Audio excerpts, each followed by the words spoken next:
সালামু আলাইকুম। আমি আপনাদের সাথে আছি মোহাম্মদ সাদ্দাম হোসেন, প্রভাষক, চরকালে খান আদর্শ কলেজ, মুলাদি, বরিশাল। আজকে দেখব 18তম শিক্ষক নিবন্ধনের মৌখিক পরীক্ষার প্রস্তুতি। আমাদের বিষয় হচ্ছে জীববিজ্ঞান ও উদ্ভিদবিজ্ঞান। দুইটা কোড হচ্ছে স্কুল পর্যায়ে জীববিজ্ঞান, উদ্ভিদ ও প্রাণী মিলে 333 কোড এবং কলেজ পর্যায়ে 416 কোড। আমি আমার প্রিপারেশনের জন্য আমি যেসব প্রশ্ন পড়েছিলাম এবং যেভাবে রেকর্ড করছিলাম, আমি তারই ধারাবাহিকতায় আমার হ্যান্ড নোট থেকে আমি কম্পোজ করে আপনাদের জন্য উপস্থাপন করছি। আশা করছি আপনাদের কাজে। আমরা আসলে পরিচিতি পর্ব তো বলেই ফেললাম যে আমি এই মুহূর্তে প্রভাষক, চরকালে খান আদর্শ কলেজ। আমি আর বিস্তারিত তেমন কিছু বলছি না। এছাড়াও আমি পরিচালক, Dinajpur IT computer training centre, এটা বাংলাদেশ কারিগরি শিক্ষা বোর্ড অনুমোদিত। এছাড়াও আমি লেখক ও প্রকাশক, নিজেই শিখুন কম্পিউটার অফিস অ্যাপ্লিকেশন, এই বইটি ভার্সন 2007, 10, 13, 16। এছাড়াও আমার হ্যান্ড নোট আছে, দিনাজপুর টিচারের জব প্রিপারেশন হ্যান্ড নোট। এছাড়া সংখ্যা বিন্যাস একটা বই। আজকের প্রেজেন্টেশনে যা পাবো বা আজকে যা দেখবো, যেসব প্রশ্ন নিয়ে আমরা আলোচনা করবো, সেটা হচ্ছে এখানে থাকবে অণুজীব বিজ্ঞান। আমরা যেহেতু ভাইবা নিয়ে কথা বলছি, ভাইবার জন্য যতটুকু প্রশ্ন দরকার আমি শুধু ততটুকু আলোচনা করব। আশা করি এতটুকুই যথেষ্ট ভাইবার জন্য। এর থেকে বেশি বিস্তারিত হয়তো প্রশ্ন করে না, আর আপনি চাইলে এর থেকে বাড়তিগুলো দেখতে পারেন।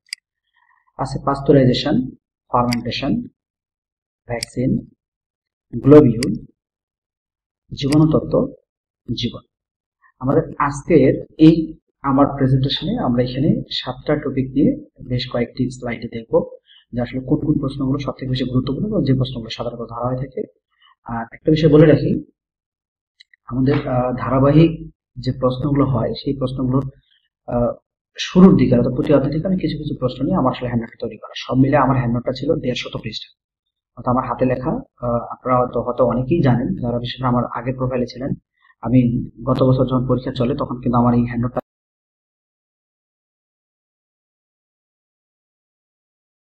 আমার দুইটা হ্যান্ডনোট আলাদা আলাদা পাবলিশ করা আছে।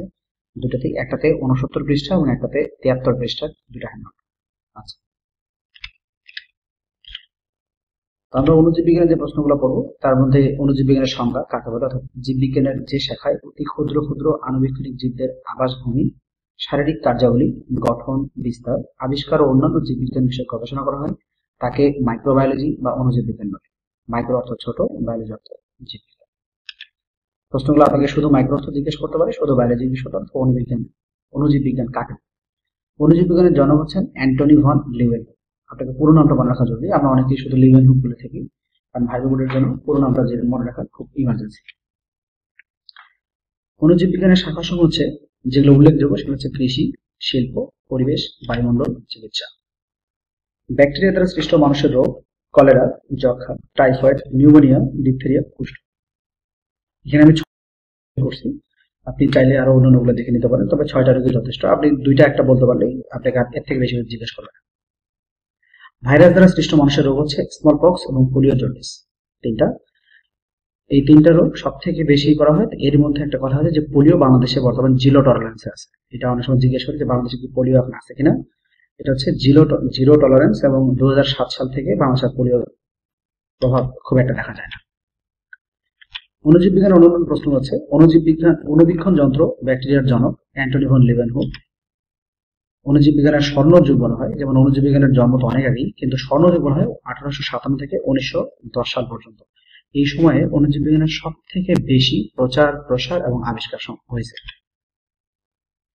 উপযুক্ত তাপমাত্রা ও আর্দ্রতায় অণুজীব থেকে নিঃসৃত যে সকল বিষাক্ত রাসায়নিক পদার্থ গ্রহণের কারণে দেহে বিষক্রিয়া দেখা দেয় বা মানুষ সহ বিভিন্ন প্রাণীর উপর প্রভাব ব্যাপক তাদেরকে অণুজীবীয় বিষ বলা হয়। প্রশ্ন জিজ্ঞেস করা হয় অণুজীবীয় বিষ কাকে বলে।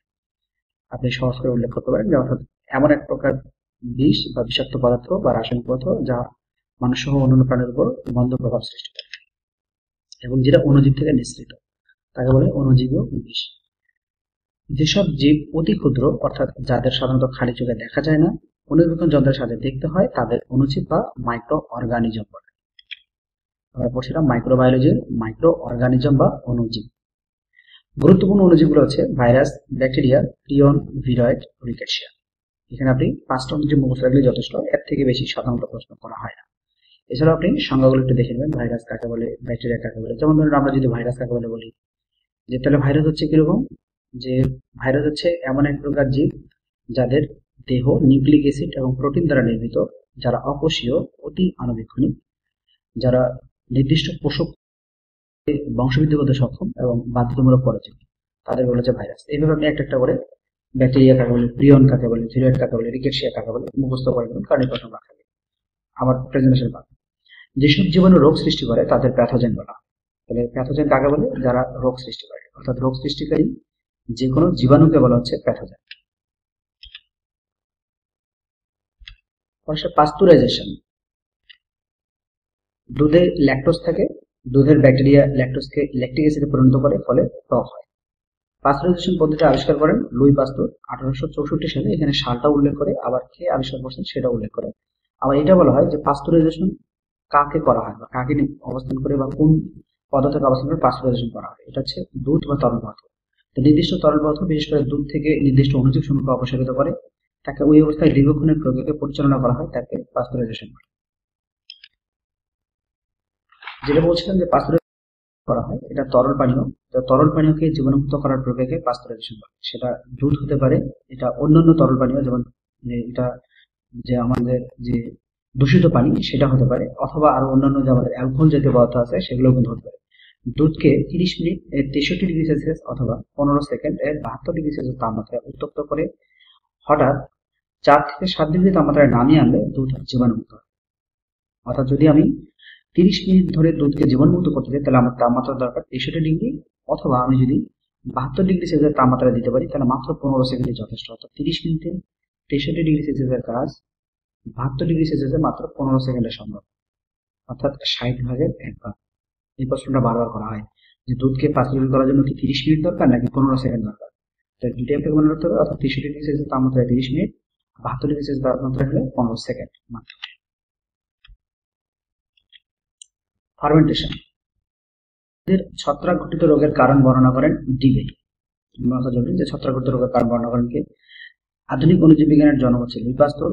ফার্মেন্টেশন পদ্ধতি আবিষ্কার করেন লুই পাস্তুর, সালটা হচ্ছে 1857। আমরা একটা প্রশ্ন বলছিলাম শুরুর দিকে, যে সেটা হচ্ছে যে অণুজীব বিজ্ঞানের স্বর্ণযুগ বলা হয় 1857 থেকে 1910 সালকে, যার মধ্যে লুই পাস্তুরের আবিষ্কার ছিল ফার্মেন্টেশন পদ্ধতি, যেটা আবিষ্কৃত হয় 1857 সালে। ফার্মেন্টেশন কাকে বলে বা গাজর কাকে বলে? জটিল অণুজীব বিশিষ্ট জৈব যৌগকে এনজাইম নামক জটিল পদার্থের প্রভাবে বিয়োজিত করে অপেক্ষাকৃত সরল ক্ষুদ্র অণুবিশিষ্ট পদার্থে পরিণত করার প্রক্রিয়াকে ফার্মেন্টেশন বা গাজন। যেহেতু আমি একটা স্কুল একটা কলেজ দুইটা ভাইবা অ্যাটেন্ড করছি, আলহামদুলিল্লাহ আপনারা অনেকেই জানেন আমার স্কুল কলেজ দুইটারই সার্টিফিকেট আছে, এবং এই মুহূর্তে আমি প্রভাষক হিসেবে জয়েন করছি 17তম ডিপার্টমেন্ট থেকে। আমি আমার বাস্তব অভিজ্ঞতা থেকে আসলে আমার হ্যান্ড নোট থেকে এটা রেডি করা, আশা করছি আপনাদের উপকারে দেবে। এবং আমাদের ভাইবা যেহেতু চলমান, এবং আপনারা জানেন যে আমাদের 4 জানুয়ারি 2 তারিখ পর্যন্ত কিন্তু ভাইবা নোটিশ আছে এখন পর্যন্ত, আপনারা আমার প্রোফাইলে পাবেন। তো সেটাকে কেন্দ্র করে কিন্তু আমার আসলে যেহেতু 333 কোড এবং 416 কোড আসতে দেরি আছে, আমি ধারাবাহিক পর্ব উপস্থাপন করার চেষ্টা করবো। আপনারা প্রতিনিয়ত আমার ভিডিওটা দেখে আশা করতে কাজে দেবে। ভ্যাকসিন। ভ্যাকসিন শব্দের অর্থ হচ্ছে প্রতিরোধক। ভ্যাকসিন নষ্ট হয় 4 ডিগ্রি সেলসিয়াস তাপমাত্রার উপরে রাখলে। আচ্ছা, তাহলে তাপমাত্রা কখনোই 4 ডিগ্রি সেলসিয়াস উপরে রাখা যাবে না, ভ্যাকসিনকে নষ্ট হয়ে যাবে। ভ্যাকসিনের জনক হচ্ছেন এডওয়ার্ড জেনার। সর্বপ্রথম ভ্যাকসিন আবিষ্কার করেন লুই পাস্তুর। এইখানে খুবই খুবই খুবই গুরুত্বপূর্ণ যে আসলে এই প্রশ্নটা বারবার জিজ্ঞেস করা হয়, এটা বিশেষ করে আমাকে জিজ্ঞেস করা হয়েছিল আসলে ভ্যাকসিনের আবিষ্কারককে। তো আমি প্রথমে বলছিলাম যে এডওয়ার্ড জেনার, কারণ এটা আমার ধারণা ছিল যে আবিষ্কারক হচ্ছে এডওয়ার্ড জেনার, কিন্তু পরে যখন ঘাটাঘাটি করে দেখেছি না, আসলে ভ্যাকসিনের জনক হচ্ছে বাবা ঘোষণা করা এডওয়ার্ড জেনারকে, কিন্তু আবিষ্কার করেন লুই পাস্তুর 1857 সালে। সালটা মনে রাখতে, যদিও সালটা যদি জিজ্ঞেস করা হয় না। গ্লোবিউল। গ্লোবিউল কাকে বলে বা কি? যেমন বলছে কুকুরের জলাতঙ্ক রোগের প্রতিষেধক আবিষ্কার করেন লুই পাস্তুর 1845 সালে, এবং 1845 থেকে 1885 সালে, এটা 60 হয়ে গেছে। চারা এর পুংজননাঙ্গে গ্লোবিউল বলে। এখন চারা এক প্রকার যে মানে উদ্ভিদ প্রাণী যার পুংজননাঙ্গ বলা হচ্ছে গ্লোবিউল। জীবাণুর কারণে রোগ হয়, রোগের কারণে জীবাণু সৃষ্টি হয় না। এটা খুবই খুবই গুরুত্বপূর্ণ। জীবাণুর কারণে রোগ হয়, রোগের কারণে জীবাণু সৃষ্টি হয় না, অর্থাৎ রোগের সাথে জীবাণুর সম্পর্ককে রোগের জীবাণু তত্ত্ব বলে। রবার্ট কচ 1876 থেকে 1877 সালে অ্যানথ্রাক্স রোগের জীবাণু আবিষ্কার করেন, যার জীবাণুর নাম হচ্ছে ব্যাসিলাস অ্যানথ্রাসিস। অ্যানথ্রাক্স মূলত গবাদি পশুর একটা রোগ। অ্যানথ্রাক্স অ্যানথ্রাক্স রোগের ভ্যাকসিন আবিষ্কার করেন 1881 সালে লুই পাস্তুর। এবং এই জিনিসটা মনে রাখা খুবই জরুরি, সেটা হচ্ছে এখন পর্যন্ত সব থেকে বেশি ভ্যাকসিন আবিষ্কার করেছে আলুর স্ক্যাব রোগের জীব বা অণুজীব হচ্ছে স্ট্রেপ্টোমাইসিস স্ক্যাবিস। এখানে আপনারা খেয়াল করবেন, আমি কিন্তু যেহেতু এটা আমার প্রিন্ট মিডিয়া ব্যবহার করছি, এই কারণে আমি কিন্তু ইতালি হরফে দিয়ে রাখছি। আপনারা হাতে লিখলে অবশ্যই এটা নিচে আন্ডারলাইন করবেন, কারণ আপনাকে ওই ভাইবা বোর্ডে লিখতে দেওয়া হবে এবং দেখবে আসলে আপনি কি আন্ডারলাইন করছেন কিনা। লেবুর ক্যান্সার রোগের জীবন হচ্ছে জ্যান্থোমোনাস সেট্রি। জীবাণু তত্ত্ব সর্বপ্রথম কোষ আবিষ্কার করেন রবার্ট হুক।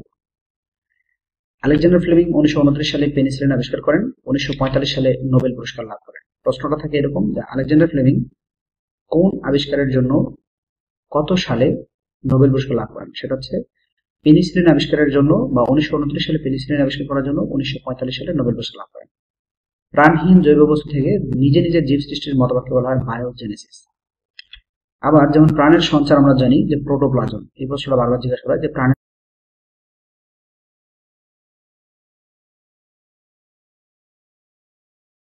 বসানোর মাধ্যমে সরাসরি প্রমাণ করেন ব্যাকটেরিয়া রোগ সৃষ্টি করে। আমরা এর আগের পর্বে দেখলাম যে জীবাণু থেকে রোগের সৃষ্টি হয়, রোগ থেকে জীবাণু নয়।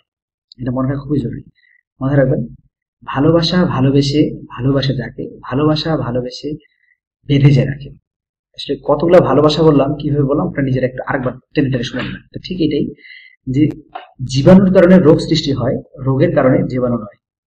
প্রত্যেক রোগের সাথে কোনো না কোনো জীবাণু জড়িত থাকে, একে রোগের জীবাণু তত্ত্ব বা জার্ম থিওরি অফ ডিজিজ বলা হয়। এই মতবাদের প্রবর্তক হলেন রবার্ট কচ। গুটি বসন্তের টিকা আবিষ্কার করেন এডওয়ার্ড জেনার 1796 সালে।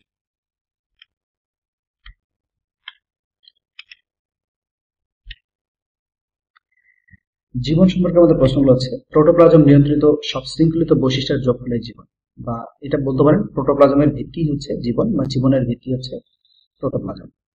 স্বতঃস্ফূর্ত মতবাদে বিশ্বাসী ভন হেলম্যান্ড, জন নেডহাম, তিনজন ব্যক্তি। আমরা কিন্তু সবসময় শুধুমাত্র এরিস্টটলকেই বলে থাকি। স্বতঃস্ফূর্ত মতবাদে বিশ্বাসী এরিস্টটল, ভন হেলম্যান্ড এবং জন নেডহাম। আপনি একটা বললে আপনাকে ভাইবা বোর্ডে জেনে থাকেন, আরেকটা বলতে জিজ্ঞেস করতে পারে যে আরেকজনের নাম বলে। জীব থেকে জীবের উৎপত্তি সম্পর্কিত মতবাদকে জীবজনী মতবাদ বলা হয়, এবং জীবনের উৎপত্তি মতবাদগুলো হচ্ছে ভাববাদ, অজীবজনী এবং জীবজনী মতবাদ। এই প্রশ্নটা রিটেন পরীক্ষাতেও আসে যে জীবনের উৎপত্তির মতবাদগুলো বিস্তারিত বানানো হয়। তিনটা মতবাদ: ভাববাদ, অজীবজনী মতবাদ, জীবজনী মতবাদ। জীব থেকে জীব সৃষ্টির মতবাদের প্রবক্তা হচ্ছেন লুই পাস্তুর। জীব ও জড়ে যোগসূত্র বলা হয় ভাইরাসকে, কারণ আমরা জানি ভাইরাস একই সাথে জীবীয় বৈশিষ্ট্য এবং জড়ীয় বৈশিষ্ট্য উভয় প্রকাশ করে। যেমন ভাইরাস হচ্ছে বাধ্যতামূলক পরজীবী, পাশাপাশি ভাইরাস কিন্তু নির্দিষ্ট পোষক কোষ ছাড়া বংশবৃদ্ধি করতে পারে না। পৃথিবীর আদি জীবকণার নাম হচ্ছে কোঅ্যাসারভেন্ট। এই প্রশ্নটা বারবার জিজ্ঞেস করা হয়। পৃথিবীর প্রথম জীবকণার নাম কোঅ্যাসারভেন্ট। এর সাথে যদি আমরা মনে রাখি যে আমাদের যেমন খাদ্য উৎপাদনকারী মানে প্রথম বা প্রাক প্রাণীর নাম কি, সেটা হচ্ছে যেমন জুপ্লাঙ্কটন, এবং প্রাক বা খাদ্য উৎপাদনকারী প্রথম শ্রেণীর উদ্ভিদের কণার নাম কি, ফাইটোপ্লাঙ্কটন। ঠিক ওরকম যে পৃথিবীর আদি জীব কণার নাম কোঅ্যাসারভেন্ট। জীবন প্রক্রিয়া সম্পাদনের সমর্থ জীবের একক অস্তিত্বকে বলা হয় জীবসত্তা। অর্থাৎ জীবন প্রক্রিয়া সম্পাদনের সমর্থ বা সক্ষম তাকে অস্তিত্ব আছে, তাকে বলা হচ্ছে জীবসত্তা।